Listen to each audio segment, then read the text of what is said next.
wabarakatuh. Oke, thank you semuanya yang udah hadir. Kita lanjutkan perkuliahan kita di pertemuan ke-10 ya sekarang. Tadi ada chat ya dari Tama, ya thank you informasinya. Nanti saya tag sebagai izin di presensinya ya. Oke, ya. Oke, jadi disampaikan aja sih kalau misalnya yang mati listrik sama izin sama sakit, ini nanti kan juga masih bisa view recordingnya ya di YouTube, jadi masih bisa kita anggap sebagai masuk, nggak masalah ya. Di sampein buat presensi aja nggak masalah. Tapi kalau misalnya nanti nggak presensi juga saya tag sebagai izin sama sakit ya dari saya. Oke, di pertemuan yang lalu kita udah bahas tentang sama ya, simple marketing data summarizing, cuman menggunakan pivot table ya. Nah, sekarang kita lebih cenderung ke charts ya. Sebenarnya di latihan kita kali ini, kita akan ke charts, tujuannya memang lebih ke data visualization ya, which is, sebenarnya sudah sebagian kecil udah kita start, mulai dari yang pivot charts kemarin. Jadi dari pivot table, kemudian kita udah bisa buat pivot charts-nya secara otomatis. Nah, itu merupakan bagian dari, visualisasi data. Cuman memang data visualisasi data yang udah kita buat memang bentuknya masih sangat sangat basic ya, sangat simple. Ketahuan banget kalau misalnya itu generate dari Microsoft Excel gitu. Jadi kalau misalnya kita ngelihat nih, kalau misalnya di luar ya, di luaran sana maka banyak sekali macam-macamnya data visualization. Jadi udah pada bagus-bagus. Untuk sekarang sih udah pada keren-keren ya. Visualisasi data itu udah dibuat keren. Terutama kemarin kayak misalnya di status COVID di sebuah negara, peningkatan dan segala macam. Tampilannya dari visualisasi datanya itu sudah bagus banget gitu ya.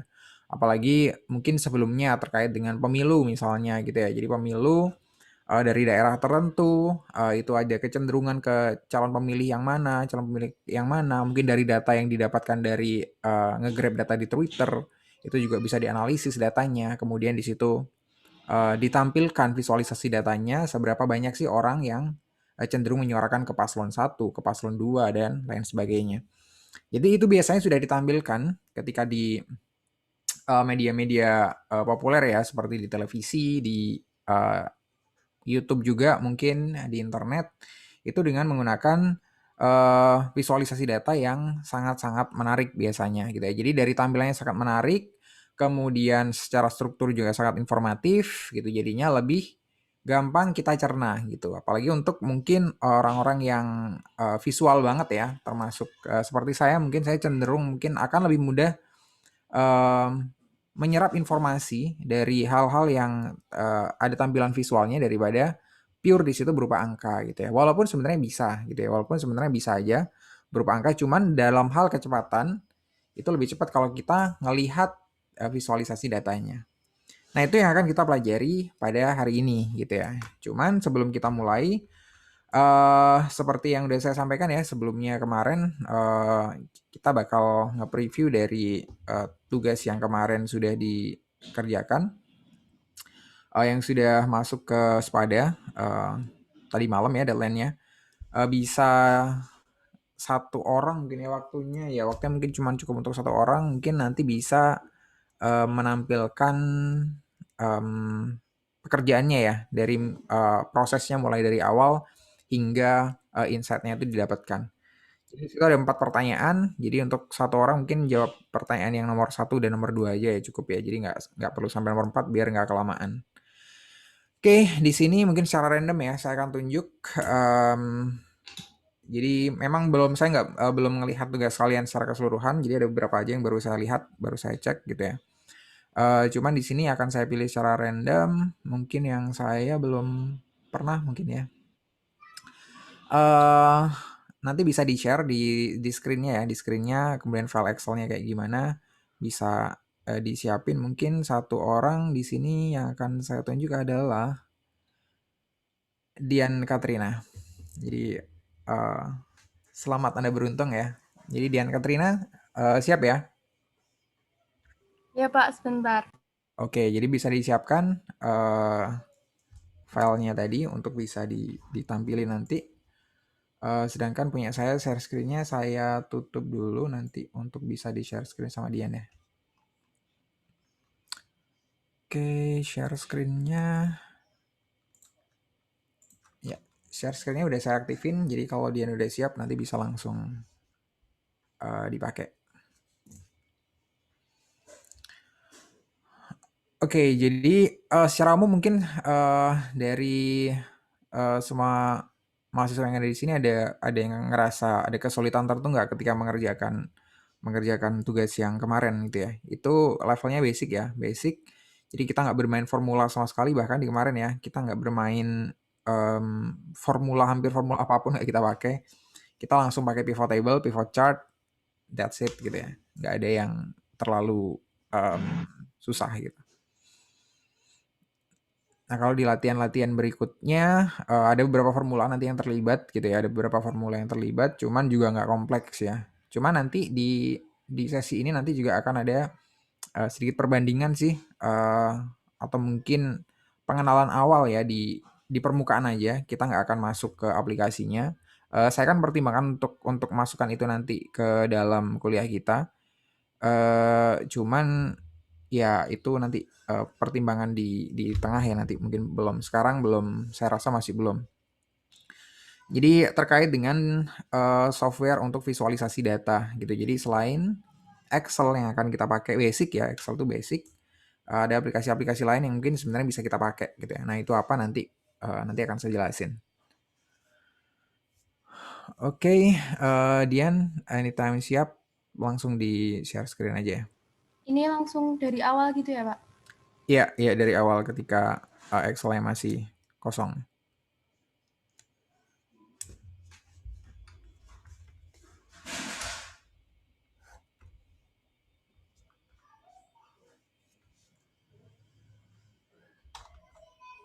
Sambil dijelasin, Pak.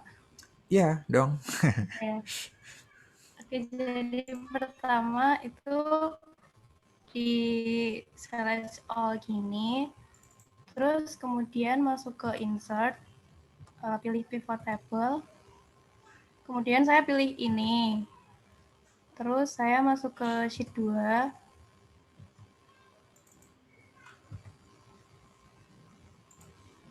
kemudian saya pilih edge-nya dulu di row sama di values. Nah, yang di values-nya ini saya ganti jadi count. Seperti ini.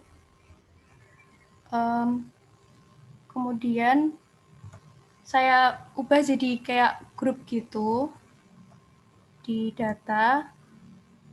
Lalu grup.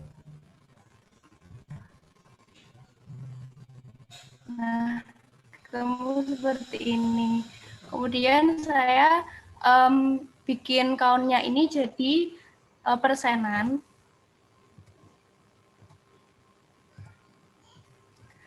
Terus saya mau buat ke dalam bentuk pivot chart. Caranya itu hampir sama kayak yang pivot table tadi. Saya taruh di sebelahnya sini.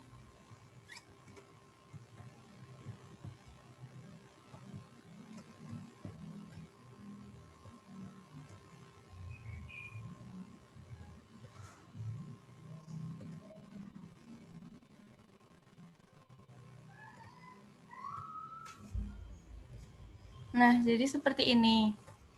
Kemudian yang ini saya hapus. Ya.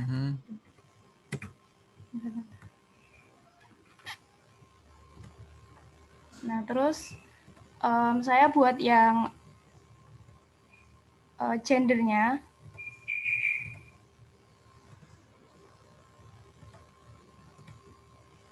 Saya taruh di sini. Saya kasih di kolom sama di values-nya. Nah, terus ini count-nya itu saya ganti jadi persenan juga.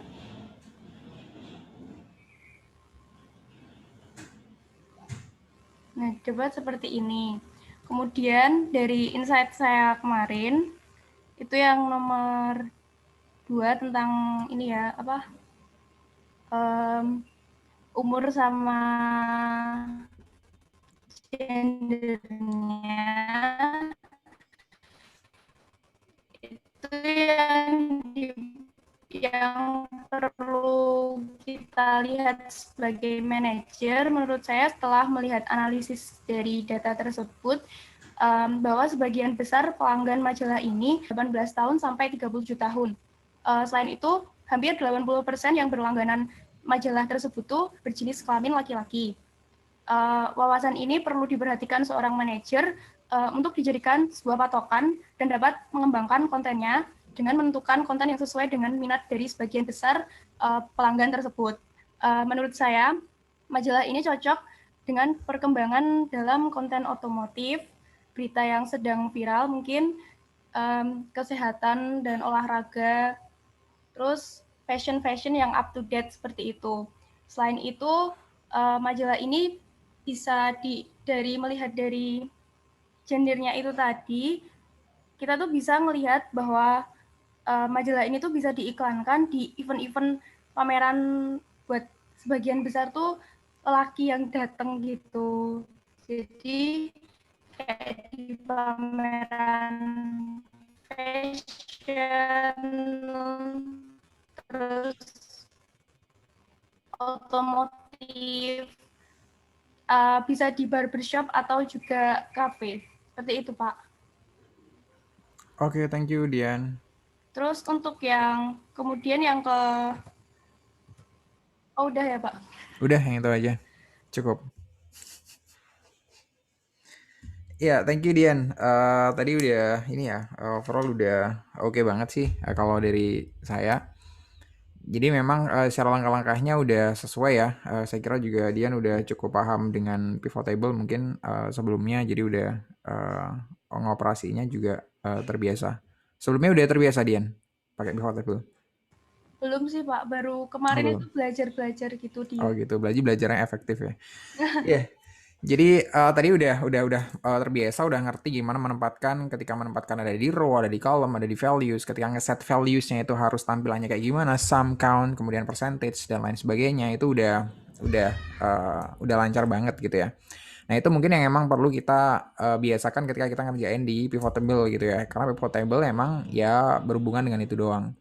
Cuma tadi mungkin sedikit yang tambahan terkait dengan penambahan pivot chart. Pivot chart itu bisa ditambahkan langsung ya dengan kita ngeklik di pivot table-nya, langsung di situ ada opsi di pivot table di atas, itu nambahin pivot chart. Jadi langsung gitu. Jadi nggak perlu create balik dari awal lagi. Cuman itu nggak masalah ya, itu cuman di luar ini sih, di luar apa ya? Ya cuman kebiasaan aja, nggak ada masalah. Jadi secara prinsip udah oke banget ya, udah oke banget, udah sesuai banget. Kemudian insight tadi yang juga diberikan juga sudah cukup sesuai. Bisa nanti kalau misalnya ada yang nambahin yang lain ya. Jadi memang dari data tersebut itu kita bisa ngerti akhirnya bahwa sebagian sebagian besar subscribernya adalah male ya, sebagian besar adalah laki-laki di angka sekitar 80%, kemudian usianya juga dari 18 sampai 47 tahun itu yang dominan gitu ya, dan di usia 18 sampai berapa tadi kalau misalnya nggak salah 37 ya atau 27 itu yang jumlahnya paling signifikan. Makanya buat manajemen itu penting buat ngertiin siapa mereka karena sebenarnya di briefnya tugasnya kan udah dijelasin juga ya. Penting buat kita sebagai seorang marketer untuk ngerti siapa sebenarnya audiens kita, siapa sebenarnya subscriber kita gitu ya. Sehingga ketika kita buat konten, itu kontennya bisa sesuai dengan apa yang mereka harapkan gitu ya. Dan nggak cuma konten gitu ya, nggak cuma konten. Ketika kita buat iklan pun, kita masukin iklan, slot iklan di mana, itu kita juga harus ngerti gitu ya. Kapan, mungkin kapannya di sini belum kelihatan Mas ya. Cuman iklan apa yang kira-kira sesuai, kemudian konten program apa sebenarnya yang bisa kita suguhkan buat mereka di ESPN ini gitu ya. Which is sebenarnya memang ESPN ini adalah kalau misalnya kita browsing ya, ESPN ini kalau misalnya kalian udah pernah nonton, mungkin ESPN ini adalah channel sports gitu ya. Jadi channel sports di Amerika sana yang mungkin kalau ada yang punya TV kabel di sini bisa bisa nonton juga gitu ya ESPN ya. Saya nggak tahu namanya sekarang masih ESPN atau enggak. Ini case yang agak usang ya. Kalaupun bukan ESPN mungkin mereka ada di grupnya Fox kalau nggak salah. Nah, itu mungkin yang bisa bisa diambil ya, diambil, jadi memang kalau di luar nanti, itu data bakal lebih kompleks dari, hal-hal tersebut gitu ya. Jadi kalau misalnya itu sebuah acara TV atau bahkan kalau misalnya acara kayak di Netflix, data mereka bakal sangat-sangat besar gitu ya. Data seperti age, gender itu udah data yang terlalu basic ya buat mereka. Jadi itu pasti ada gitu, data itu pasti ada, tapi data-data yang lain pun juga pasti banyak gitu. Jadi ini baru kita ngobrol tentang demografi doang gitu kan, baru ngobrol tentang milah-milah subscriber kita dari umurnya, dari gendernya, kemudian mungkin dari lokasinya, dari tingkat pendapatannya gitu ya. Belum hal yang lebih advance lagi, yaitu hal yang lebih ke behavioral ya, lebih ke gimana cara subscriber kita itu ketika mereka apa ya menggunakan jasa kita gitu. Jadi kalau di Netflix itu mereka udah ngerti gitu ya. Jadi misalnya di sini Adara itu langganan Netflix gitu ya. Netflix pasti udah tahu ya. Netflixnya maksudnya sistemnya ya. Sistemnya Netflix pasti udah tahu gimana Adara nontonnya itu kayak gimana. Jadi kapan dia sering nonton gitu ya, di jam-jam mana dia sering nonton. Kemudian yang ditonton itu genrenya, genre film apa misalnya gitu ya. Entah mungkin misalnya genre yang drama-drama, ataukah itu yang action dan lain sebagainya. Jadinya nanti ketika ke depan kalau di Netflix memang udah tersistem ya, udah dimasukkan ke algoritmanya di sistem gitu. Gimana dengan sistem mengetahui behaviornya ada yang seperti itu, maka yang muncul di sana nanti adalah suggestion-suggestionnya ya, yang direkomendasikan adalah yang sesuai dengan profilnya Adara gitu ya, atau yang mirip dengan yang biasa Adara tonton gitu ya. Jadi harapannya nanti Adara lebih spend more time di layanan Netflix-nya itu sendiri. Jadi kayak gitu ya, di kita tentu masih masih basic banget gitu, karena memang kita emang belajar, apa sih hal-hal yang kira-kira, penting gitu ya. Nah, kalau yang penting kan kita ngertinya dari consumer behavior kan ya, jadi apa aja yang penting gitu, kayak misalnya segmentasi itu kayak gimana, ya segmentasi ada yang sifatnya statis kayak tadi ya, kayak yang demografi, ada yang sifatnya dinamis, ada yang sifatnya emang kayak behavioral tadi. Jadi berbeda-beda di tiap orang. Orang dengan range umur yang sama, Eee, di lokasi yang sama bisa jadi perilakunya berbeda ketika mereka menggunakan jasa tertentu. Jadi itu yang bisa dilihat nanti lebih advance gitu ya. Cuman itu nanti kita akan lakukan ketika, kita sudah masuk ke, industri yang real gitu ya. Karena memang datanya akan sangat kompleks gitu. Datanya akan, sangat kompleks dan nggak pakai Excel ya. Jadi akhirnya kita nggak bisa menggunakan Excel, apalagi kalau misalnya kita harus membuat visualisasi data yang lebih menarik, pasti Excel punya keterbatasan banget. Gitu kira-kira. Jadi, thank you tadi dari Dian udah well done ya, well done banget sih kalau saya kira. Jadi saya harap, teman-teman semuanya yang di sini yang masih, mungkin masih belum terlalu familiar dengan Excel, bisa lebih difamiliarkan ya, bisa lebih dilatih lagi kita kira-kira apa yang, butuh improve gitu. Karena kita sebagai marketing ya nggak jauh-jauh pasti akan bertemu dengan spreadsheet ya. Entah itu bentuknya Excel, Google Sheet atau yang data-data yang lainnya pasti someday bakal ketemu dengan yang seperti itu. Entah kita di sales gitu ya. Entah di sales nanti akan ada latihan yang berhubungan dengan sales. Di sales pun kita akan ketemu dengan kayak gitu ya. Misalnya kita jadi salesman nih, nanti di bulan tertentu ya ada data penjualan kita, data leads-nya kita, yang kita prospek tuh ya, orang-orang yang kita prospek atau mungkin perusahaan-perusahaan yang kita deketin, yang kita udah masukin proposal sampai tahap mana mereka. Nah itu kan kita list di Excel gitu. Nggak mungkin kita nge-list semuanya itu di Word atau bahkan di Notepad gitu ya. Jadi emang bentuknya biasanya adalah spreadsheet yang itu juga bisa diakses atau dibaca oleh orang-orang di luar kita gitu kan. Jadi ngerti reportnya biasanya memang bentuknya adalah spreadsheet ya, tabel-tabel. Nah, makanya buat yang belum terlalu familiar dengan Excel, dengan spreadsheet, maka difamiliarkan gitu ya, ya sering-sering aja dilatih gitu ya. Kalau formula-formula sih sekali lagi saya sampaikan ya nggak perlu dihafalin. Banyak banget formula itu gitu ya, banyak, sangat-sangat banyak gitu. Nah, formula ini kapan dipelajari? Ketika kita butuh aja. Jadi nggak usah dipelajari, nggak usah dihafalin misalnya ya. Kalau misalnya kita belum ketemu sama case-nya, kita ngafalin nih, sum ifs tuh kayak gini gitu ya. Apa bedanya sum if sama sum ifs gitu? Ada beda S-nya doang gitu ya. Atau mungkin ada data-data lain yang kayak misalnya weekday kemarin yang udah kita pakai ya. Ya ketika kita nemu case kayak gitu, kita baru nyari. Nah, itu lebih impactful buat kita sih. Jadi kalau misalnya, wah ini kita harus nyari nama hari ya, emang bisa ya di Excel tuh nyari nama hari dari sebuah tanggal gitu. Ternyata dia bisa gitu ya. Nah, kita tinggal browsing aja gitu ya. Browsing pakai bahasa Indonesia boleh, bahasa Inggris juga banyak gitu ya. Cara-caranya kayak gimana, bahkan di website Excelnya sendiri, itu juga ngejelasin tentang tutorialnya. Jadi ketika itu ketemu aja, jadi nggak usah ngerasa berat, wah di Excel kan banyak formula gitu ya, kita harus ngapalin formula, enggak gitu ya.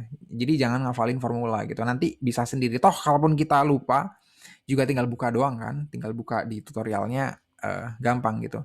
Yang paling penting adalah kita paham kita harus ngapain ketika dihadapkan dengan sebuah data. Kita mau nyari apanya, cara nyarinya juga kayak gimana. Nah itu yang paling penting. Oke, kita lanjutkan dengan pertemuan kita yang hari ini. Itu adalah tentang Excel charts ya. Ini sebenarnya cuman tambahan sedikit dari yang kemarin. Cuman ada materi yang di luar yang ada di buku mungkin yang perlu saya sampaikan ya. Terkait dengan visualisasi data. Nah, itu sebenarnya memang belum ada di RPS atau silabus kita ya. Cuman saya rasa perlu banget disampaikan karena di luar kalau kita ngomong data, coba deh nanti kalau misalnya yang ada Instagram dan lain sebagainya, browsing-browsing tentang data analytics, kelas data gitu ya di Indonesia, yang diobrolin mereka itu biasanya aplikasi-aplikasi tertentu gitu ya, berhubungan dengan data analytics. Kemudian yang kedua adalah aplikasi-aplikasi tertentu juga yang berhubungan dengan data visualization gitu. Jadi untuk visualisasi datanya, karena itu bagian penting dari marketing analytics ya. Ketika kita menyuguhkan matriks buat orang lain dan mungkin atau dashboard gitu, maka visualisasi data yang lebih menarik, lebih lebih membuat orang bisa paham, itu bakal lebih impactful daripada yang biasa-biasa aja gitu. Cuman dalam prakteknya memang itu nggak bisa instan gitu ya. Itu nggak bisa instan, nggak bisa dikerjakan dalam beberapa minggu ke depan sampai dengan kita UAS, nggak bisa gitu. Jadi di luar itu ada kursusnya sendiri ya untuk bisa bisa belajar software-software tersebut. Jadinya memang artinya sebenarnya butuh waktu gitu. Nah di tempat kita memang saat ini masih belum ada fasilitas di luar kuliah yang memfasilitasi untuk belajar di software-software tertentu tersebut gitu ya. Di beberapa universitas ada sih, cuman di tempat kita masih belum ada. Ya semoga segera ada gitu ya dalam beberapa ya semester ke depan. Oke, jadi kayak gitu, kita lanjutkan. Mungkin yang pertama adalah OCW dulu ya, OCW-nya dulu bisa diisi dulu, jadi jangan sampai kelewatan. Tadi udah saya buka. Kemudian tadi disampaikan juga ya, Tama boleh absen sekalian presensi tadi. Dua orang tadi yang nggak bisa hadir, Roy Marshall sama Galang ya. Nggak apa nanti untuk ngikutin dari YouTube-nya aja nggak masalah gitu ya. Oke, jadi ini bukan data apa-apa ya. Ini kita nggak ngebahas tentang ini tabel apa. Cuman yang jelas di sini adalah tabel ini menurut saya secara personal dan saya yakin menurut kalian juga itu adalah tabel yang menarik gitu ya. Dibandingkan dengan tabelnya di pivot table-nya Excel tadi ya. Jadi kalau di pivot table Excel kan basic banget kan, basic banget cuman sekedar apa ya, sekedar ya pilihannya nggak banyak. Ada mungkin batang, ada mungkin pie gitu ya, ada yang kayak wheel gitu. Dan ya gitu-gitu aja gitu kan. Jadi nggak ada model chart yang kekinian gitu ya kalau di Excel gitu. Jadi mau kita edit kayak gimana juga warnanya kita ubah gitu juga susah ya, nggak bisa. Nah kadang juga ada yang buat chart akhirnya itu dengan aplikasi desain grafis gitu ya. Nggak masalah sebenarnya, nggak masalah ketika kita harus ngebuat chart tertentu gitu. Misalnya kita udah dapetin nih datanya gitu ya, dapetin chartnya kayak gini. Oke, kita buat lebih bagus dengan aplikasi desain grafis. Nggak masalah. Cuman biasanya hal tersebut akan membutuhkan waktu yang panjang gitu ya. Dan nggak updatable ya. Jadi kalau misalnya datanya diupdate, maka ya kita harus ngebuat lagi, nyesuaiin lagi chartnya tersebut dari aplikasi desain grafis. Misalnya kita pakai Corel atau Illustrator gitu ya. Kita harus buat dari sana lagi, kita sesuaikan datanya gitu ya. Dan presisinya bisa dipertanyakan juga gitu ya. Jadi karena nggak berasal langsung dari datanya, maka akan sangat mungkin kalau tampilannya jadi nggak presisi gitu ya. Jadi mungkin skala-skalanya jadi nggak presisi, kemudian levelnya juga nggak presisi gitu ya. Harusnya mungkin di angka kayak misalnya di sini contohnya. eh di sini ada antara angka 15 sampai 20 gitu ya. Sedangkan satu ini ya, satu section ini ada 1, 2, 3, 4, 5. Ada 5, berarti masing-masing kan 1. Berarti artinya di sini adalah 18. Nah, bisa jadi kalau kita mengerjakan melalui aplikasi di luar aplikasi yang emang seharusnya, seperti misalnya aplikasi desain grafis, bisa jadi ini agak melenceng. Bisa jadi ya, cuman nggak selalu. Jadi kalau emang kita teliti banget ya bisa nggak ada kesalahan. Cuman itu bakal memakan waktu yang jelas gitu. Kecuali kita udah punya template-nya. Nah, di sini ini ya benar-benar menunjukkan sebuah sebuah fenomena yang mungkin cukup kompleks di sini. Jadi di sini kalau bisa kita raba-raba sih ya, karena memang nggak penting ya untuk konteksnya di sini nggak penting. Cuman di sini ada tulisan di sebelah kiri adalah sectors falling dan di sebelah atasnya adalah sectors rising gitu ya. Dan kemudian di tahun 2008 sampai 2009 pertengahan di situ ada tulisannya resesi gitu. Nah ini setidaknya menggambarkan bahwa kondisi perekonomian di suatu negara gitu ya. Pada range 2006 sampai dengan 2015 pertengahan Juni 2016. Jadi di sini menunjukkan bahwa di tahun 2008 sampai dengan 2009 banyak sekali sektor bisnis yang jatuh gitu ya, yang jatuh. Jadi hanya dengan melihat kayak gini ya, seberapa banyaknya bisa kita lihat dari mana coba? Dari warnanya. Jadi semakin di situ semakin merah gitu ya. Jadi semakin semakin kelihatan semakin parah gitu ya. Dan sebaliknya semakin biru ketika ke atas itu maka semakin uh, bagus, semakin banyak dan lain sebagainya. Jadi warna sendiri di sini mewakili informasi-informasi tertentu gitu ya. Jadi nggak sekedar dari panjang atau pendeknya uh, bulatan-bulatan itu ya berjajar gitu ya. Jadi nggak sekedar dari situ juga, tapi warna juga merepresentasikan informasi-informasi yang lain gitu. Bahkan ada di bawah sini ada yang abu-abu ini ya. Saya kurang paham di sini juga apa yang dimaksud dengan unch ini ya. Jadi mungkin nggak terlisted atau lain sebagainya gitu ya. Jadi ada beberapa yang di sini ada yang warna abu-abu dan hitam. Nah sebenarnya yang jadi gambaran utama di sini adalah betapa data yang sedemikian mungkin cukup kompleks gitu ya untuk digambarkan dengan sebuah tabel di sini bisa ditampilkan dengan ringkas dalam satu halaman doang, tapi informasinya udah kompleks gitu ya. Misal kita mau ngomongin tahun 2012-2013, gimana penilaian kita misalnya tentang penilaian 2012-2013 cenderung stabil, cenderung stagnan gitu ya. 2013 sampai dengan 2015 atau mungkin 2012 bahkan kalau misalnya kita expand ya sampai dengan 2015 cenderung stabil gitu ya. Jadi sektor yang naik, yang rising itu cenderung stabil gitu. Sedangkan di tahun 2014 2015 sektor yang falling, artinya sektor yang terpuruk, yang jatuh itu berkurang gitu ya. Jadi dari informasi yang kayak gini aja kita udah bisa ngelihat gitu ya. Nah, di situ ada dot-dot yang warna hitam ya. Jadi di sini ada dot-dot yang warna hitam, di sini juga pasti punya value tertentu ya, punya informasi tertentu di situ. Cuman kita nggak mengulas sebegitu detailnya. Nah, ini tadi yang kita sebut dengan data visualization gitu ya. Jadi data seperti apa yang paling impactful itu yang perlu ya itu yang harusnya kita sajikan gitu ya.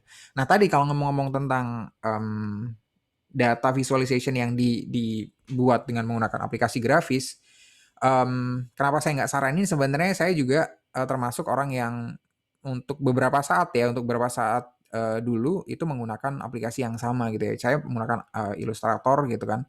untuk nggambar sebuah tabel. Jadi lebih lebih menarik memang. Memang lebih menarik, tapi butuh proses yang lebih panjang waktunya. Jadi kita harus nyari tabelnya dulu, nyari nyari dari data kita buat tabelnya dulu, mungkin di Excel gitu ya.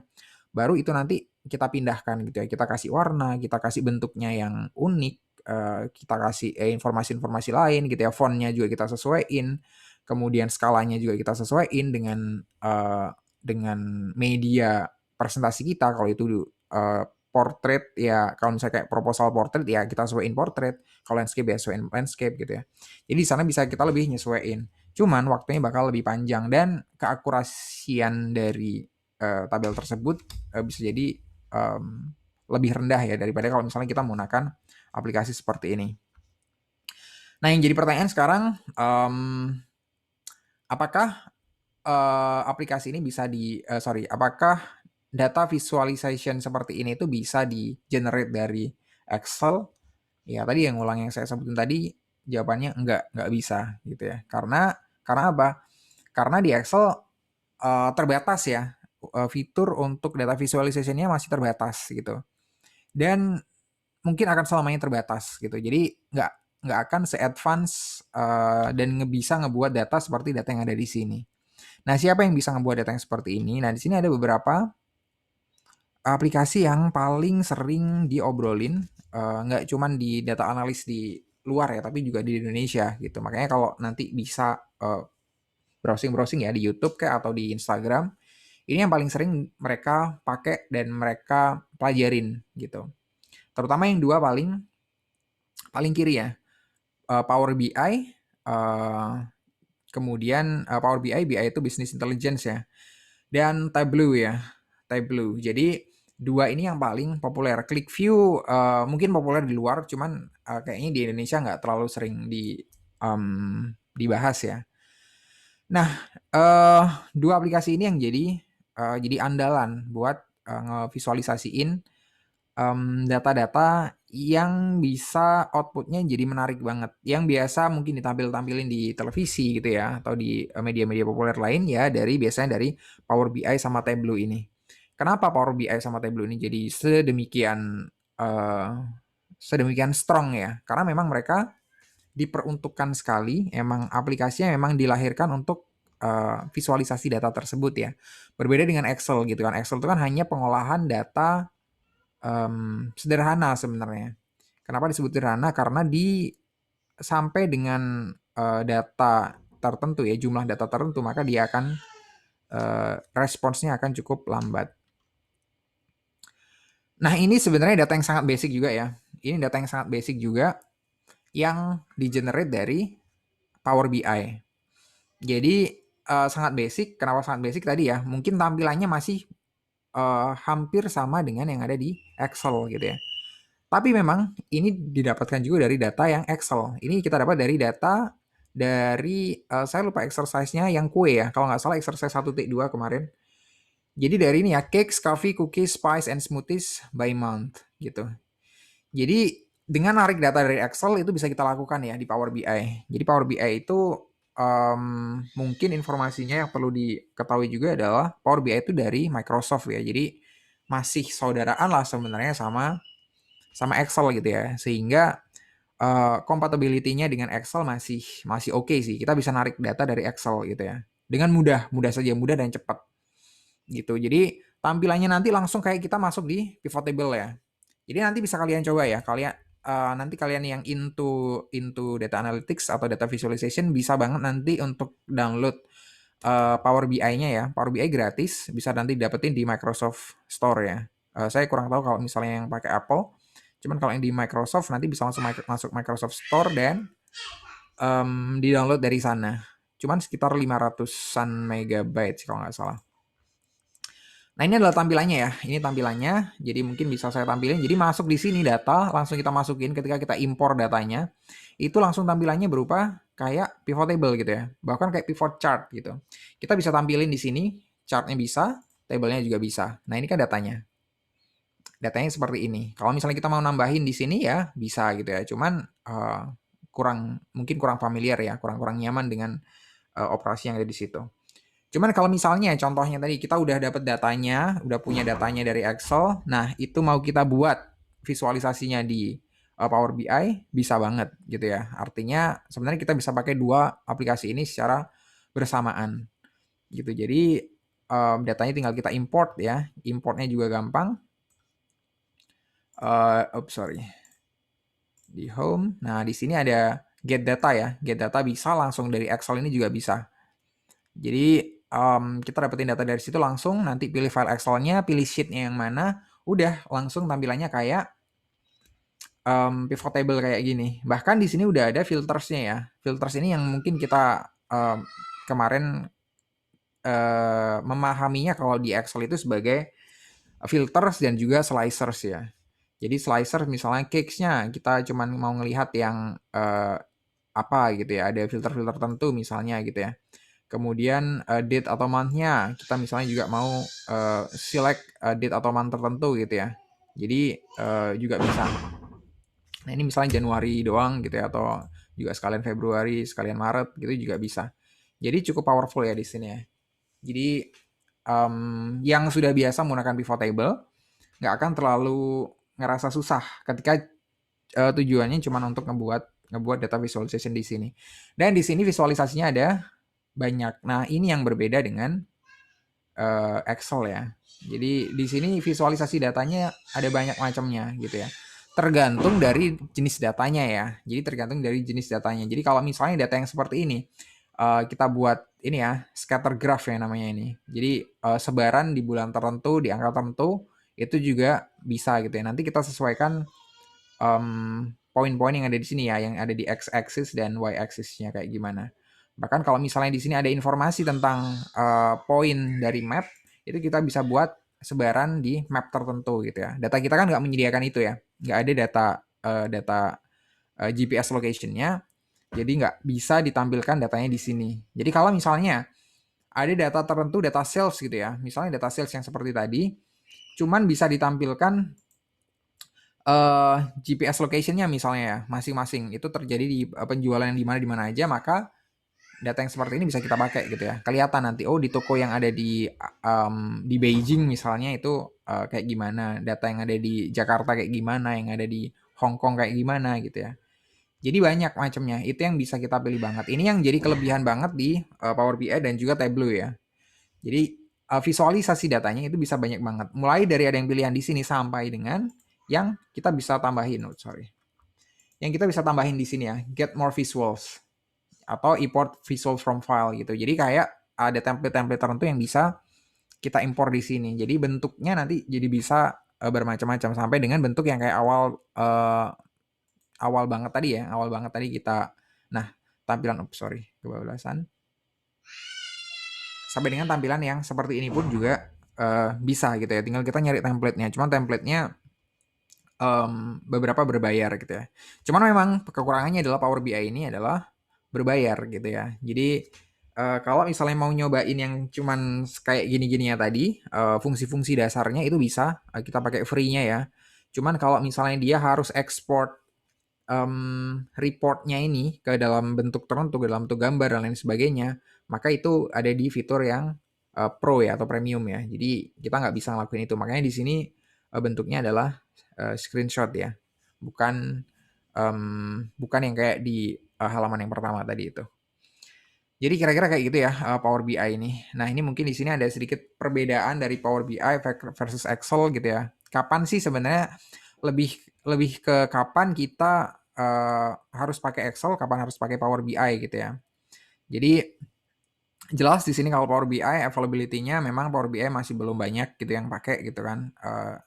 Niche banget, hanya orang-orang yang bergelut di bidang data saja mungkin yang menggunakan aplikasi ini. Sedangkan kalau Excel siapapun pakai Excel gitu ya. Dari level apapun juga pakai Excel gitu ya untuk berbagai jenis kebutuhan. Kemudian learningnya juga Power BI itu butuh waktu ya. Jadi butuh waktu. Kecuali kalau kita cuma emang ngimpor data dari Excel tadi, itu mungkin kita nggak akan menggunakan query-query tertentu ya. Cuman kalau misalnya kita full menggunakan Power BI dari awal, maka di situ kita ya harus bisa ngerti ini ya, Power Query ini ya, dan Power Pivot DAX ini. Nah, itu butuh waktu banget untuk belajarnya. Makanya kalau memang kita harus pakai keduanya ya tadi tuh, kalau saran saya memang di Excel kita buat, kemudian kita nanti pindah ke Power BI buat create tadi ya, create reportnya tadi. Kemudian cost ya, ini ya, Power BI desktop is free to download and use for personal use, but it takes $10 per month per user to share reports with others gitu ya. Nah, makanya kalau buat bisa di share reportnya, jadi harus bayar gitu. Kemudian working flexibility, Power BI itu nggak se-fleksibel Excel ya. Excel ini fleksibel banget, cuman ya tadi ya kekurangannya, ya ini kelebihan dia, tapi di sisi lain ada kekurangannya. Visual di sini jadi kelebihannya Power BI. Tadi seperti yang saya tunjukin ya, jadi Power BI ini di opsinya secara default juga udah bagus-bagus. Kemudian kita masih bisa tambahin dari template-template yang dari luar juga masih bisa banget. Sedangkan di Excel enggak gitu ya. Kita paling dari pivot chart, smart chart gitu doang, yang pilihannya juga tampilannya basic gitu ya. Bakal ketahuan langsung kalau misalnya orang ngebuat chartnya itu dari Excel gitu ya. Itu bakal udah ketahuan gitu ya. Udah bentuknya udah generic banget. Nah, ini chart customization, artinya di Power BI tadi bisa kita customize ya dari template-template tadi. Kemudian di sini dashboard interactivity, tadi kan ada slicer kan, yang seperti saya tunjukin tadi, di sana ada slicer, kemudian cross filters dan lain-lain. Di Excel juga ada slicer sebenarnya, nggak begitu berbeda. Size of data, pasti Excel ada keterbatasan ya, tadi juga udah saya sebutin. Jadi di jumlah data tertentu dia akan sudah ngerasa capek ya, udah ngerasa kewalahan gitu. Jadi seperti mungkin saya pernah sebutin di range 30.000 sampai 50.000 mungkin ya kalau nggak salah data yang pernah saya olah waktu itu. Tapi emang formulanya agak banyak. Jadi ngitungnya itu beruntun ya. Kalau formulanya banyak, jadi dia harus ngitung dulu yang pertama pakai formula, hitungan yang pertama, formula 1 gitu ya. Kemudian nanti ada hitungan di sheet berikutnya, dia pakai formula lagi, formula 2, formula 3, sampai akhirnya ke dashboard yang terakhir. Nah, itu butuh proses yang bertahap. Nah, itu lama nunggunya, berdetik-detik, 10-an detik, 20 detik gitu ya. Itu ngeselin sih kalau misalnya kita cuma nambah satu data doang, kemudian dia langsung count datanya ya, nge-count, nyesuaiin di dashboard-nya tadi, ya setiap kita ngentri data, maka akan ada waktu buat memproses datanya tersebut. Itu jadi nggak nyaman banget. Kemudian accessibility, ya sama-sama bisa diakses secara mudah. Sebenarnya formula language, itu tadi ya, butuh kita untuk bisa bahasa tertentu ya, Power BI use DAX language ini, yang saya pun secara personal honestly nggak punya kemampuan di sana. Jadi cuman sekedar Power BI, cuman sekedar sama ngerti di permukaan doang ketika kita ngimpor data dari Excel tadi ya. Jadi sekedar gitu doang. Sedangkan kalau di Excel ya language-nya yang ada di formula dan function itu yang gampang ya. Dan juga kalau misalnya di aplikasi lain sama sebenarnya kayak di Python itu juga ada visualisasi data, tapi tampilannya juga agak basic gitu ya. Di Tableau saya belum pernah nyoba. Cuman ya itu, kalau untuk di selain Excel itu bisa nambah template tertentu gitu ya. Jadi tampilannya jadi lebih menarik. Data security, di sini disampaikan kalau di Power BI itu lebih secure ya, sedangkan di Excel enggak. Cuman karena kalau dari saya sih, kalau penggunaan saya secara personal yang udah pernah saya lakukan di tempat kerja, nggak terlalu ada isu dengan security, karena mungkin datanya digunakan secara lokal ya. Jadi nggak ada concern di sana. Dan yang terakhir adalah data source ya. Jadi, nah ini ya, it can also fetch data from almost everywhere gitu ya. Jadi bisa dapetin data, bisa ngimpor data dari manapun sebenarnya. Entah itu data dari Excel, dari CSV, dari teks mungkin, dan dari macam-macam ya. Bisa diimpor ke Power BI tadi. Kemudian kalau Excel sebenarnya sama ya. Excel juga bisa ngimpor data dari beberapa aja, cuman dari beberapa. Seperti CSV dia juga bisa. Ya CSV yang bentuk teks tadi juga bisa, kemudian data-data lainnya juga bisa, cuman ada keterbatasan kalau di Excel.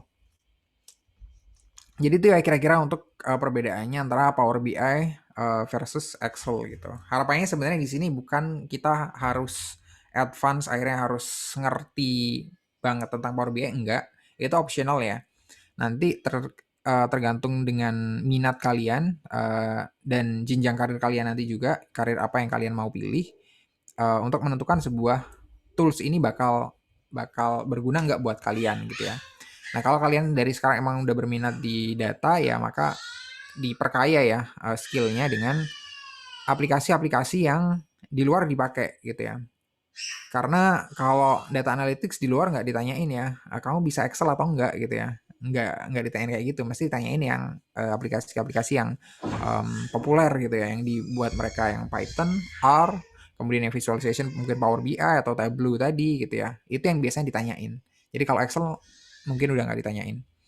Jadi tuh, biar kita familiar aja, biar kita familiar dengan aplikasi-aplikasi yang ada di luar sana. Banyak ya, banyak banget. Jadi yang populer aja sih di sini yang kita bahas. Sehingga kalau misalnya kita ngomong sama orang luar, kita nggak apa ya, nggak lost ya, nggak gagal paham gitu. Jadi ngerti yang mereka maksud. Oh, Power BI yang dimaksud gitu, Power BI untuk visualisasi data, Tableau yang dimaksud, oke, Python, R gitu ya. Nah, biar familiar dulu gitu ya. Walaupun kita masih belum masuk ke aplikasinya. Oke, kira-kira itu aja dari saya untuk yang perbedaan atau ya kenapa kita masih menggunakan Excel dan kenapa emang kita kalau emang kita into data ya kita perlu untuk belajar Power BI atau Tableau gitu ya ke depannya nanti. Oke, jadi di sini kita akan mulai latihannya ya. Jadi latihannya di sini using a pivot chart ya, sebenarnya masih pivot chart seperti yang di minggu lalu, to summarize market research surveys ya. Jadi di sini yang berbeda sebenarnya sedikit berbeda adalah kasusnya ya, market research surveys. Tapi kebetulan juga di sini kasusnya sangat sederhana ya. Jadi datanya sangat sederhana, bahkan cuma ada 2 kolom gitu. Itu data yang super basic banget sih. Jadi tapi nggak masalah, kita tetap pakai itu. Cuman buat gambaran aja bahwa ketika kita melakukan survei nanti, feedback ke kita itu kan biasanya memang berupa, kalau misalnya kita lakukan secara online ya, biasanya kan kalau questionnaire ya berupa form dan responses gitu ya. Responsnya mereka kayak gimana. Nah itu kan tergantung juga dari pertanyaan kita seberapa kompleks, seberapa banyak, pertanyaannya juga kayak gimana, close ended atau open ended gitu ya. Itu juga berpengaruh gitu kan. Nah, di sini contoh yang di sini adalah pertanyaannya close ended semuanya ya. Jadi yang dia cuma tinggal milih gitu. Cuma tinggal milih. Kayak misalnya close ended itu kayak gini ya. Apakah Anda memiliki hobi di bidang otomotif? Jawabannya iya, tidak gitu. Nah, itu close ended gitu. Orang nggak ada kesempatan buat jelasin, iya saya hobi cuman, nah nggak ada kayak gitu. Pilihannya cuman iya atau tidak gitu ya. Kalau iya ya iya, enggak ya enggak gitu ya. Mungkin kalau misalnya mungkin ada pilihannya mungkin, tapi bisa jadi juga nggak ada pilihan mungkin gitu kan. Kalau mungkin ya harus tetap milih iya atau tidak gitu. Nah itu yang disebut close ended question ya. Berbeda kalau yang open ended itu ya yang pertanyaan yang terbuka biasanya memberikan ruang buat si ini ya responden buat menjelaskan gitu. Iya saya suka, saya hobi otomotif tapi saya akhir-akhir ini udah nggak sering ngikutin informasi tentang itu otomotif misalnya atau event tentang otomotif dan lain sebagainya gitu ya. Nah itu contohnya di situ. Jadi di sini sekali lagi kita akan lihat research surveys ya. Jadi di sini penjelasannya di briefnya adalah tuh ini ya, determine a new product's viability. Market researchers often ask potential customers question about new product gitu. Nah, jadi di sini sebenarnya pertanyaannya terkait dengan produk baru yang mau di launch sama mereka gitu. Jadi dari sebuah brand mungkin ya. Jadi mau launch sebuah produk baru gitu. Biasanya akan nanya ya, biasanya akan ngetes marketnya. Itu misalnya prototipenya udah jadi, produknya udah jadi. Kira-kira kamu mau beli nggak produk ini gitu ya? Kalau misalnya mau beli, alasannya apa gitu ya? Atau kalau misalnya nggak mau beli, alasannya juga kenapa? Nah itu biasanya yang ditanyakan, yang berupa close-ended question. Kemudian the example data shows the answer to 7 question about a product such as likely to buy that was recorded on a 1 to 5 scale. Jadi menggunakan Likert scale ya. Jadi Likert scale itu yang biasanya Likert scale itu 1 sampai 5 gitu ya, 1 sampai 7, 1 sampai iya ding cuma 5 sampai 7 biasanya. Biasanya ganjil juga gitu ya, 1 sampai 5 atau 1 sampai 7. Kalau 1 itu menandakan nggak begitu berminat atau nggak begitu senang atau nggak senang sama sekali atau sangat-sangat nggak senang sampai angka paling tinggi biasanya menunjukkan paling disukai gitu ya, paling seneng itu seneng banget gitu. Nah biasanya kayak gitu atau bisa juga dibalik gitu ya. Cuman biasanya yang sering dipakai adalah kalau Likert scale yang angka paling rendah itu biasanya menunjukkan yang paling negatif ya, respons yang paling negatif, sedangkan yang kalau paling tinggi menunjukkan respons yang paling positif gitu. Jadi with a higher score indicating a more favorable view of the product gitu ya. Nah kalau di sini kan yang nomor 5 yang paling bagus gitu ya. Oke, jadi datanya itu, questionnya sekarang, show the chart which focus on two most positive response towards the product gitu ya. Nah sebenarnya yang jadi challenge di sini adalah bukan cara ngerjainnya. Kalau dari buku itu yang jadi challenge sebenarnya adalah di questionnya ini gitu kan. Which focus on the two most positive response. Nah itu doang sih sebenarnya yang jadi permasalahan di sini. Jadi mana yang paling positif dari respon yang ada di tabel tersebut gitu. Jadi kita cuma menentuin itu aja, itu yang jadi case-nya di sini gitu. Sedangkan pengerjaannya kayak gimana ya sama kayak kemarin yang ketika kita membuat um, pivot table ya, dilengkapi pivot chart tadi itu. Nah, jadi datanya sesimpel ini. Segini doang. Dan ini datanya ada 1200 sekian ya. Jadi ada responsnya, questionnya. Jadi responsnya di sini pasti angkanya cuma 1 sampai 5 gitu ya. Karena tadi kan di Likert scale-nya juga pertanyaannya di 1 sampai 5. Nah, kemudian di sini ada questionnya ya. Questionnya yang likely to buy, easy to cook, attractive packaging, itu mereka menilainya berapa gitu. Jadi dari misalnya likely to buy gitu ya, orang lebih suka beli gitu ya, kemungkinan mereka untuk beli itu seberapa tinggi gitu. Jadi kalau likely to buy-nya 5 itu menandakan bahwa mereka akan sangat mungkin membeli ketika produk tersebut sudah berada di pasaran gitu ya. Kemudian gambaran mereka terhadap easy to cook gitu ya, seberapa mudah dimasak gitu juga berapa. Ini berarti dia ngasih nilai tengah-tengah ya. Ya berarti nggak susah tapi juga nggak gampang, biasa wae gitu ya. Yang nomor 3 ini. Attractive packaging juga sama, nilainya juga 3. Too expensive, nilainya 2 gitu ya. Nah ini agak tricky ya di sini ya. Too expensive tapi nilainya 2. Jadi artinya sebenarnya kalau misalnya dia menganggap bahwa harga ini, dengan harga sekian produk ini menurut Anda terlalu mahal atau enggak. Nah, berarti kan yang satu itu lebih enggak ya, lebih enggak mahal berarti. Jadi kalau misalnya nomor 1 lebih enggak mahal, sedangkan nomor 5 itu iya lebih mahal gitu ya. Jadi menandakan iya atau enggaknya. Nah, sayangnya di sini untuk formnya enggak di-expose ya, karena bisa jadi itu dibalik gitu ya. Bisa jadi pertanyaan di sebuah form itu kadang dibolak-balik ya Likert scale-nya. Tiba-tiba dibolak-balik. Kenapa? Biar orang nggak ngawur ngisinya gitu ya. Kadang kan kayak gitu ya. Kalau misalnya kita dari Likert scale nih, pertanyaannya banyak ya. Pertanyaan misalnya ada 10 gitu. Semuanya sama. Range 1 sampai 5 gitu. Ya udah kita mungkin ngisi ya.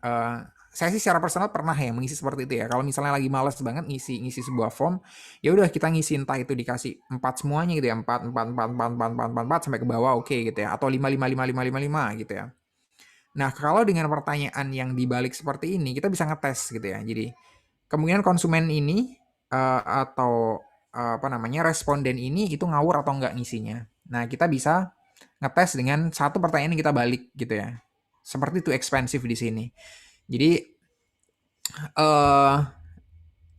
ketika misalnya seorang responden tadi ngasih respon yang sama semuanya ya, misalnya 4 semuanya atau 5 semuanya gitu. Padahal ada pertanyaan di situ yang tone-nya negatif ya. Justru harusnya kalau misalnya 1 itu yang paling bagus dan 5 yang paling jelek, nah dia malah milih 5 yang paling jelek. Nah, itu berarti ngetes bahwa bisa jadi respon ini bisa nggak kita perhitungkan gitu ya. Kalau misalnya itu ada di sebuah penelitian ya, bisa nggak kita perhitungkan karena memang ada indikasi bahwa dia ngisi secara random ya, secara ngawur gitu.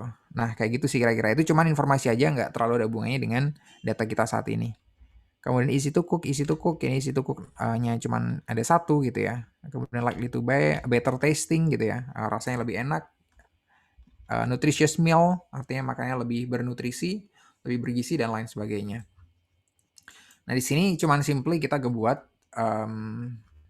pivot table-nya tadi ya. Jadi pivot table-nya kita masukin. Oke, jadi dari question-nya kita taruh di rows. Sorry. Kemudian responsnya di sini kita taruh juga responsnya. Oke ya, di sini jadi jumlahnya gitu. Jadi harusnya kita ubah menjadi count, gitu ya. Nah, ini dari jumlah responnya ya. Totalnya kan tadi benar ya 1276 gitu. Cuman mungkin yang bisa kita lihat lebih clear adalah dengan menunjukkan persentasenya ya. Tadi seperti yang ditunjukin oleh Dian tadi. Jadi lebih menunjukkan persentasenya di sini. Jadi di sini persentasenya masing-masing gitu ya. Dan di sini ada 100%. Jadi ini tadi dari pertanyaan-pertanyaannya. Jadi pertanyaannya apakah produk ini itu packagingnya atraktif gitu ya. Nah, di sini jawabannya banyak yang angkanya di angka 4 sama angka 5 gitu ya. Jadi emang cenderung konsumen secara umum menilai bagus gitu. Nah, kemudian juga apakah rasanya enak gitu ya, better tasting.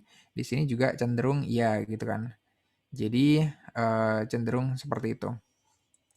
Kemudian kita masukkan tadi untuk pivot chart-nya ya.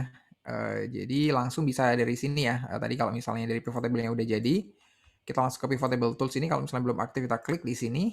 Di sini ada pivot chart. Jadi langsung di sini.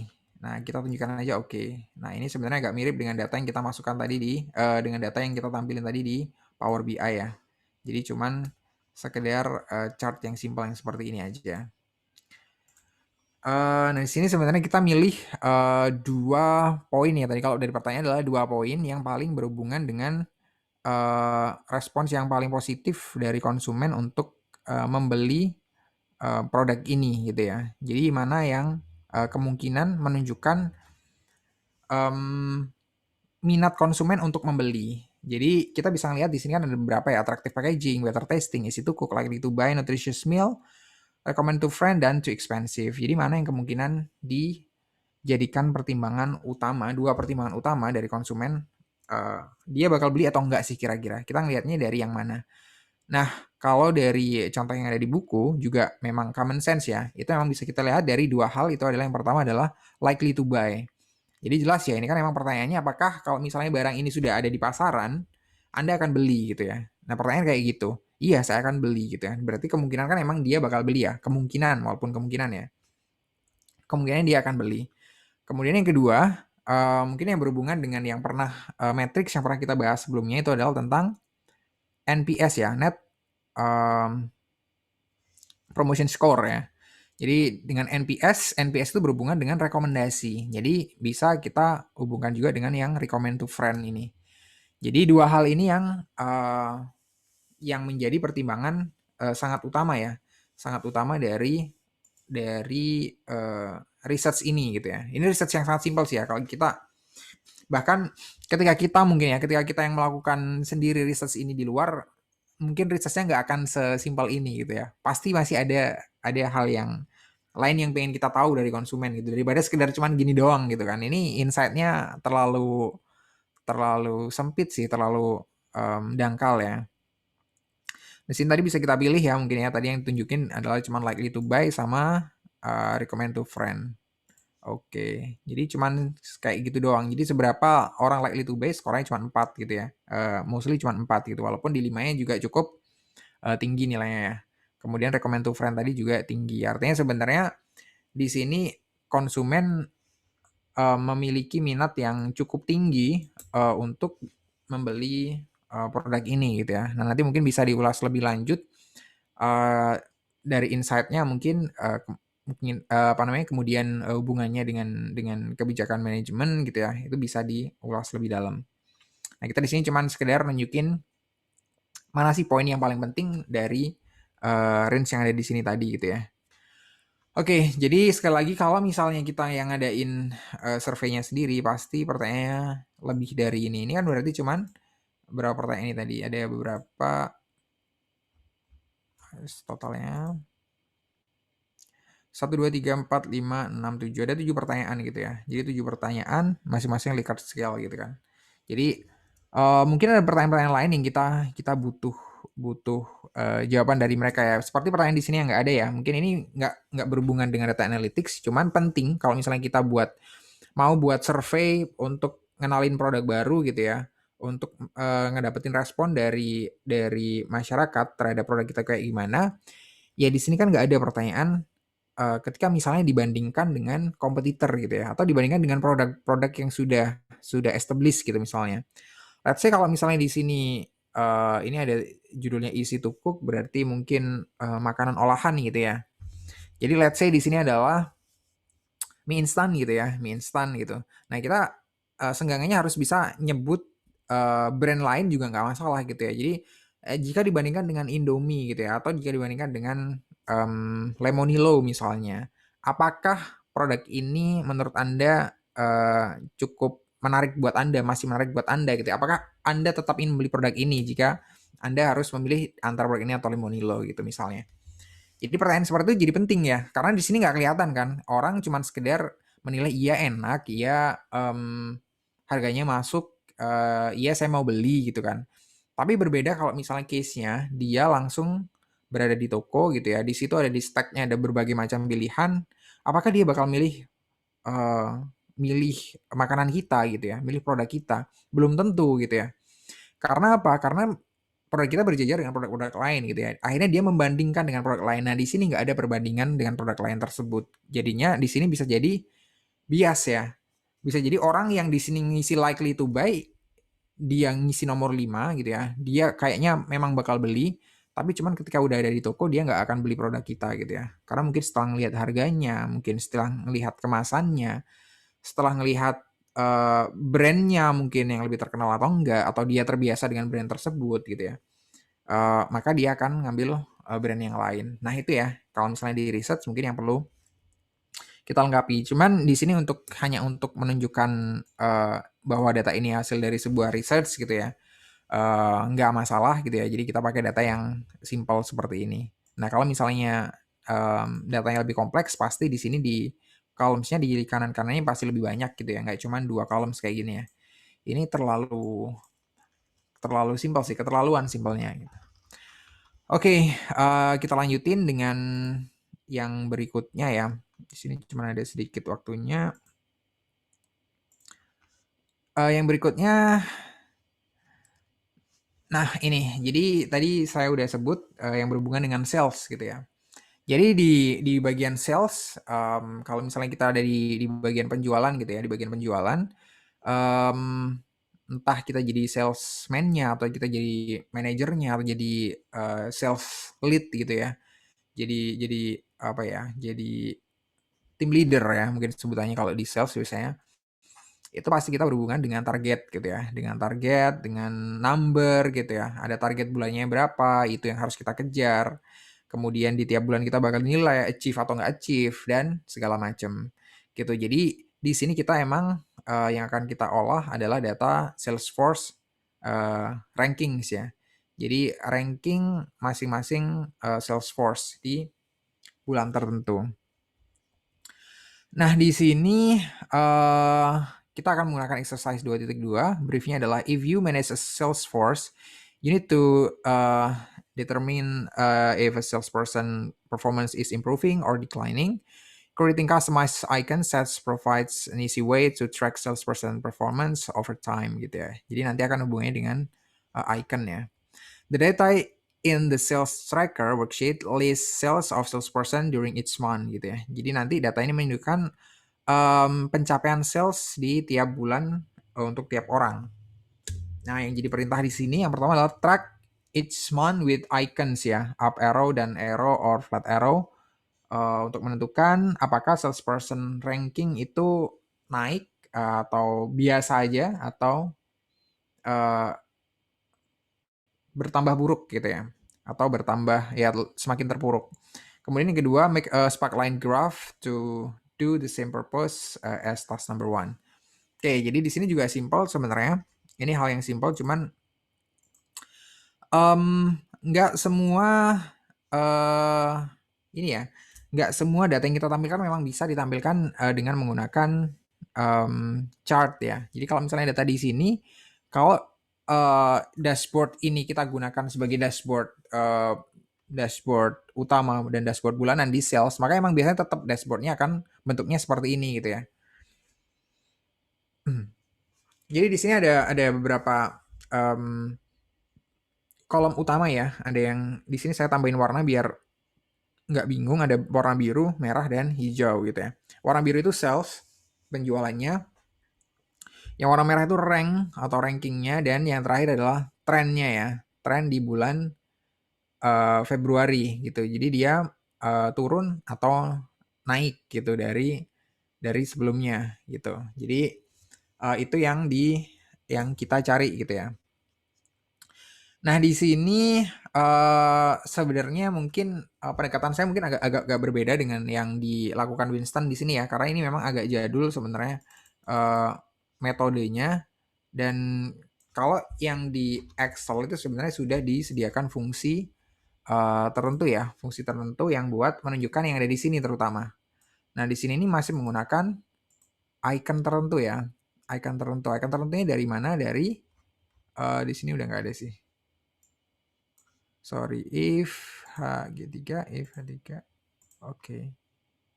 I sama dengan G, ya.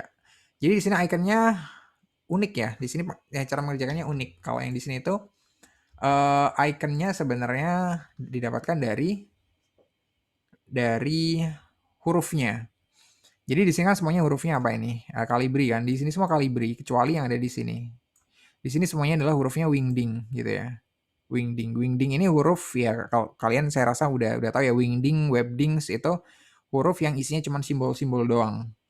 Jadi makanya di sini dia formulanya itu nanti mengarah ke karakter tertentu yang di situ mewakili sebuah icon ya kalau di Wingding. Jadi coba kalau misalnya ini kita ubah ke Calibri gitu ya. Nah, jadi kayak gini gitu ya. Jadi sebenarnya cuma huruf-huruf doang gitu. Jadi unik ya. Metodenya unik yang dipakai gitu. Nah, ini bisa digunakan, cuman mungkin ada pendekatan lain yang bisa lebih otomatis ya. Jadi nggak perlu semanual itu gitu ya, dan menggunakan huruf yang berbeda gitu. Itu pendekatan yang saya baru tahu sih, baru tahu dari bukunya Winston ini sih, dengan cara yang seperti ini. Jadi kalau misalnya di sini saya nggak akan nunjukkan dari awal mungkin ya, kalau waktu kita terbatas mungkin. Kalau ranking itu kan gampang ya ngitung rankingnya. Jadi ngitung ranking itu kalau dari sini ya, saya contohin satu aja di satu row di sini, berarti kan ranking dari, kita nyari rankingnya nih, ranking di bulan Januari. Si LeBron ini ranking berapa di antara semua orang yang ada di bulan Januari ini? Di antara semua salesperson yang ada di bulan Januari ya, itu dia ranking berapa. Jadi kan semakin kecil di sini semakin jelek ya rankingnya ya. Jadi ini salesnya adalah pencapaiannya, berarti di sini kalau misalnya bisa kita lihat secara langsung, di sini yang paling tinggi adalah di 127 nih, si Rogers ya. Nah, mungkin ini Steve Rogers. Oke, jadi rank di sini kita carinya dari ranknya dari yang mana? Kita nyari rank dari yang ini ya, dari yang si LeBron ini. Dari angka ini, kemudian reference-nya itu dari total ya, dari semuanya. Nah, kita drag di sini. Nah, di sini biar nanti ketika kita copy ke bawah itu nggak geser, harus kita lock ya. Kita locknya pakai F4 ya. Pakai F4. Atau bisa kita tambahkan sendiri itu simbol US dollar-nya, bisa kita tambahkan sendiri. Kemudian dilanjutkan formulanya dengan descending atau ascending ya. Nah, ini yang tadi saya sebutin, diperhatikan.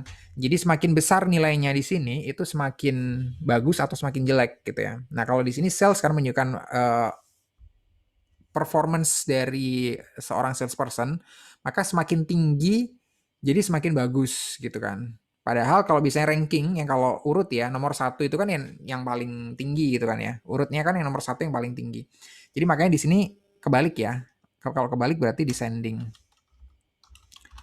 Nah, jadi dia adalah ranking 10 dibandingkan dengan teman-teman yang lain di bulan Januari gitu ya. Jadi saya mungkin cuma tunjukkan di situ doang karena nggak ada perbedaan dengan yang dikerjakan sama si Winston gitu ya. Nah, ketika saya drag ke bawah pun juga tetap ya urutannya nggak berubah. Maka tetap si Rogers ini yang nomor satu gitu ya. Jadi ini udah otomatis ya dari data yang tadi otomatis. Nah, hati-hati kalau misalnya seperti ini, kalau misalnya kita nambahin data gitu ya, nambahin data di sorry, nambahin data di row yang baru, maka dia nggak keikut hitungan ini ya, nggak ikut kehitungan di tabel yang di atas tadi ya. Jadi tabel yang di atas tadi harus diupdate gitu. Kalau misalnya mau nggak ngupdate ya udah langsung aja. Sebenarnya dari range-nya tadi kita langsung blok semuanya. Gitu ya. Coba ini. Nah, kayak gini jadinya. Nah, di sini yang agak unik adalah rank-nya karena ini sama, jadi dilabelin sama-sama nomor satu ya. Dan nomor 2-nya nggak ada. Jadi kayak gitu kira-kira. Ini saya hilangin lagi yang Rogersnya tadi. Kita balik ke sini. Ini sama ya, yang Februari juga sama. Kita ngambil dari yang data di bulan Februari dan seterusnya sampai yang bulan Mei gitu. Nah, hanya aja di sini tadi yang sedikit berbeda mungkin yang saya ngerjainnya. Jadi kalau misalnya di sini kan dia nunjukin ini ya, nunjukin dua. Saya balikin lagi aja nih ke Wingding tadi. Nah, nunjukin dia itu ada peningkatan ya, seperti di soalnya tadi. Menunjukkan ada peningkatan whether salesperson ranking has improved, worse, or stay at same. Nah, kalau misalnya dia di sini kan berarti nunjukin 3 indikator ya. 3 indikator, kalau turun ini berarti lebih buruk, kalau naikin lebih baik, dan ini biasa aja gitu ya. Nggak ada perbedaan. Nah, kalau di sini saya yang mungkin biasa saya lakukan adalah kalau misalnya harus nampilin langsung seperti ini, saya nunjukinnya biasa dengan angka ya. Jadi kalau misalnya H3, di sini kan rumusnya kalau H3 itu kurang dari G3, berarti H3 kurang dari G3 berarti setelah kurang dari sebelumnya itu maka kan lebih buruk gitu ya. Nah, kalau lebih buruk biasanya saya langsung aja di sini kasih angka nilainya 0 gitu ya, atau -1 juga bisa gitu ya. Mungkin biar gampang -1 aja. -1. Kemudian kalau H3 lebih dari G3 berarti setelah lebih bagus daripada sudah berarti bagus ya. Berarti bagus nilainya 1. Nah, kalau misalnya tetap atau sama aja kita nilainya kasih 0. Sorry, di sini tadi masih belum. Nah, kalau yang saya lakukan mungkin seperti ini ya. Jadi nanti angkanya ada 1, kemudian sampai ke bawah ini bisa kita copy ya. Nah, seperti ini. Jadi kalau -1 itu berarti lebih buruk, kita tes ya, kita cek. Nah, ini di sini -1 gitu kan. -1 berarti lebih buruk. Berarti dia bulan Februari itu lebih buruk daripada bulan Januari. Nah, ini kan bulan Februarinya eh sorry, di sini ranking 2 ya. Oh, ini berarti saya yang kebalik ya. Ini kan ranking. Jadi kalau ranking itu harusnya yang lebih kecil yang lebih baik gitu ya. Jadi kita balik di sini yang -1 itu yang ini. Oke, jadi kalau misalnya di sini dia rankingnya di bulan Februari itu ranking 14, sedangkan di Januari ranking 10, berarti dia akan menurun ya, benar ya, -1. Kita tes yang lain juga, di sini misalnya bulan Januari ranking 4, Februari jadi nomor 1 gitu, berarti dia mengalami peningkatan. Dan itu juga bisa kita copy ke sini. Oke, sekedar kayak gitu aja. Kemudian yang terakhir adalah kita yang kita masukkan adalah menggunakan conditional formatting ya. Nah, di sini udah ada icon sets gitu. Tadi kan pertanyaan sebenarnya dengan berhubungan dengan icon sets gitu ya. Icon sets bisa kita pilih di sini. Jadi bisa kita pilih yang seperti icon ini juga bisa, yang lainnya pun juga bisa gitu ya. Nah, di sini yang jadi challenge buat kita, nanti kita harus sesuaiin di manage rules-nya ini ya. Oke, di sini rules-nya, icon sets-nya, oke, kita klik. Nah, icon sets ini kita klik untuk nentuin formulanya ya. Jadi mungkin kalau belum terlalu familiar, nanti nggak apa-apa diikutin ini aja. Nanti saya upload di YouTube, juga mungkin di yang lain juga ada. Kalau misalnya di sini icon sets, dia itu hijau, kalau misalnya value-nya berapa gitu ya. Langsung aja di sini, kalau lebih dari berapa misalnya, number-nya gitu ya. Kalau dia lebih dari 0, itu maka hijau gitu ya. Kalau misalnya seperti kalau misalnya yang kuning di sini yang mendatar, itu kalau misalnya dia sama dengan 0 sebenarnya. Nah, yang merah kalau kurang dari 0. Kemudian kita bisa klik di sini show icon only gitu ya. Jadi kita bisa klik OK. Dari L3 diklik OK gitu. Oke, di sini sorry kok nggak ada yang nggak berubah. Oh, karena mungkin di sini ya. Ini ada value-nya tadi. Jadi harusnya kita nggak menambahkan value tanda petik di sini ya, karena itu adalah value text gitu. Nah, oke, ketika kita drag udah otomatis ya. Nah, jadi seperti ini. Ini gambarnya agak ngeblur karena mungkin resolusinya terlalu kita zoom ya. Nah, jadi kalau di zoom out bentuknya kayak gini. Dan sudah ada warnanya ya kalau dibandingkan sama yang di sini tadi gitu. Jadi lebih informatif gitu ya. Conditional formatting juga bisa kita pakai kalau misalnya kita mau ngelihat di sini gitu ya. Ngelihat di sini siapa yang penjualannya paling tinggi gitu kan. Kita bisa pakai color scales gitu. Yang paling tinggi nanti warnanya yang biru misalnya. Berarti kita pilih yang ini misalnya. Nah, kita bisa tentukan kayak gitu juga. Jadi kita cepat nanti ngelihatnya ya dari data yang di sini. Siapa yang paling tinggi gitu? Yang paling biru 127. Yang paling jelek siapa yang paling merah? Yang nomor 45 ini gitu. Nah, di ranking pun juga bisa kita buat conditional formatting juga gitu ya. Jadi color scale berarti yang paling rendah itu yang warna biru justru ya, kebalikannya ya. Jadi kayak gitu. Jadi karena kan ranking ke-1 itu yang terbaik gitu misalnya. Warnanya pun bisa diubah ya ini dengan warna yang lain. Nah, ini jadi bisa kita pakai sebagai report ya. Report yang bentuknya kayak gini. Kalau misalnya di sales memang biasa kita masih pakainya tabel banget seperti ini gitu ya. Untuk menunjukkan siapa naik turun juga bisa menggunakan cara yang ini tadi. Caranya si Winston juga bisa, cuman ini cara yang unik ya. Ini cara yang unik banget gitu. Saya rasa nggak umum dipakai cara yang seperti ini menggunakan huruf wingding ini, nggak umum dipakai gitu. Jadi mungkin kita bisa mengoptimalkan di sini ada yang namanya conditional formatting gitu ya. Jadi kayak gitu. Jadi conditional formatting juga bisa kalian coba-coba kalau misalnya kalian menggunakan ini ya, menggunakan format yang lain, misalnya data bars gitu. Jadi, nah semakin banyak itu juga bisa gitu ya, kayak gitu tadi tampilannya. Nah kayak gini tampilannya gitu, juga bisa kayak gitu. Jadi kira-kira itu ya yang bisa kita lihat dari sini. Dan mungkin tadi kalau misalnya di soal ada satu tambahan yang terakhir mungkin untuk sparkline ya. Untuk sparkline di sini juga bisa kita tambahin. Sparkline itu kayak gimana?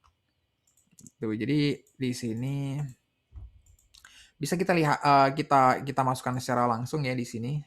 Sparkline itu dari insert sama ya, insert kayak di pivot table. Di sini kan banyak insert. Nah, kita buat line. Line data range-nya dari mana? Data range-nya dari sini. Gitu ya, data range-nya dari sini, kemudian nanti ditampilkan di sini. Jadi rank-nya itu kayak gimana dia? Location range-nya AP3, oke. Nah, ini adalah sparkline ya, namanya sparkline kalau di sini. Jadi bisa kita lebarin. Sebenarnya cuman sebagai media bantuan doang buat kita buat mengetahui dia itu prestasinya naik turun atau enggak. Bentuknya bisa kita buat lebih bagus gitu ya. Misalnya dari low point-nya, titiknya ada di mana, low point. Kemudian dari high point-nya dia ada di mana gitu ya. Itu juga kita bisa kita tandain gitu kan. First point, kemudian markers juga semuanya. Kalau markers ini ada berarti di setiap bulan itu dia ada tandanya merahnya semuanya. Cuman kalau misalnya kita mau ngelihat high point-nya cukup di sini gitu ya. Jadi high point-nya itu aja yang kita klik. Nah, modelnya juga kita bisa milih kolom, align, atau win loss ini ya. Jadi itu bisa format yang bisa kita pilih. Nah, nanti itu bisa dicoba-coba gitu ya. Oke, itu yang di Sparkline tadi ya. Jadi ini pun kalau misalnya datanya berubah, itu pasti dia akan ikut berubah ya. Di sini pun juga akan ikut berubah. Misalnya di sini si Brady ini ya. Brady ini datanya dari 96 saya ubah jadi 200 misalnya. Jadi dia yang nomor satu gitu ya. Nah, jadi di sini secara otomatis uh, akan terbaik gitu ya nomor satu gitu kan. Nah, misalnya di sini dia juga masih terbaik nomor satu lagi, maka dia di sini secara otomatis ya nomor satu. Jadi kira-kira itu aja ya yang bisa saya sampaikan dari pertemuan kita untuk hari ini. Jadi waktu kita juga udah mepet sekali. Nanti ada tugas yang saya upload juga, tugasnya mungkin mirip seperti ini ya. Seperti ini aja. Nggak ribet. Cuman lebih menunjukkan biar kita familiar dengan tabel-tabel gitu ya. Dengan menunjukkan mana yang highlight langsung dari data yang ada di situ, highlight mana yang paling tinggi, mana yang paling rendah, kemudian ada peningkatan atau enggak, ada penurunan atau enggak, dan lain sebagainya gitu. Jadi kira-kira itu yang bisa saya sampaikan. Nanti kalau ada pertanyaan silakan langsung WhatsApp ya. Japri juga boleh. Kemarin ada beberapa yang Japri juga welcome banget ya. Kalau emang pengen langsung nanya silakan banget. Oke, itu aja ya. Thank you atas ini partisipasinya tadi juga. Sorry mungkin nggak banyak nggak banyak ruang buat diskusi karena emang waktunya terbatas. Jadi nanti bisa langsung dikerjakan di tugasnya aja ya. Sambil dicoba-coba sebenarnya sambil di tugas. Jadi kalau saya ngasih tugas itu yang pertama adalah nggak ada bentuk baku ya, jadi nggak ada bentuk baku. Jadi kalian bisa explore gitu ya, sesuai dengan apa yang menurut kalian paling oke gitu ya, paling oke, paling bagus tuh kayak gimana, paling informatif kayak gimana gitu ya. Tapi yang jadi prinsip adalah semakin simple, semakin itu bisa ditangkap informasinya secara langsung, itu maka semakin bagus gitu ya. Kalau misalnya kita ngelihat data atau ngelihat visualisasi data. Jadi itu mungkin yang perlu diperhatikan cuma itu gitu ya. Kalau kalian harus membuat misalnya bentuknya seperti apa, warnanya kayak gimana dan lain sebagainya, seperti bentuk di sini juga, apakah kalian pakai arrow kayak di sini ataukah mungkin pakai yang rules yang lain ya. Di sini kan ada beberapa rules, beberapa icon yang bisa dipilih gitu. Ini terserah banget ya preferensi personal gitu kan. Yang mana yang bakal kelihatan oke untuk dipakai di dunia bisnis gitu ya. Nggak untuk dipakai di personal gitu kan. Sama yang kayak di sini tadi akhirnya harus pakai yang seperti ini atau pakai yang tadi ya yang graph itu juga terserah banget Sparkline Tools di sini tadi. Jadi kira-kira kayak gitu ya. Jadi itu nggak harus semuanya baku sesuai yang ada di buku atau sesuai dengan yang saya ini ya saya share di kelas gitu ya. Jadi dimanfaatkan kreativitas kalian juga biar kalian juga bisa ngelihat gitu ya. Kalau misalnya kayak di conditional formatting tadi itu apa aja sih yang ada di dalamnya sini gitu ya. Yang saya bisa pakai kira-kira mana yang bisa jadi kelihatan cool itu yang mana kira-kira. Nah, itu yang bisa dipertimbangkan. Oke, gitu aja. Udah pas banget waktunya untuk presensi. Saya harap udah pada presensi gitu ya. Ntar lagi mungkin saya cek setelah saya tutup. Thank you semuanya atas perhatiannya. Demikian dari saya. Mohon maaf kalau ada salah-salah. Wassalamualaikum warahmatullahi wabarakatuh. Waalaikumsalam warahmatullahi wabarakatuh. Waalaikumsalam Terima kasih, Pak. warahmatullahi wabarakatuh. Terima kasih, Pak. Oke, sama-sama.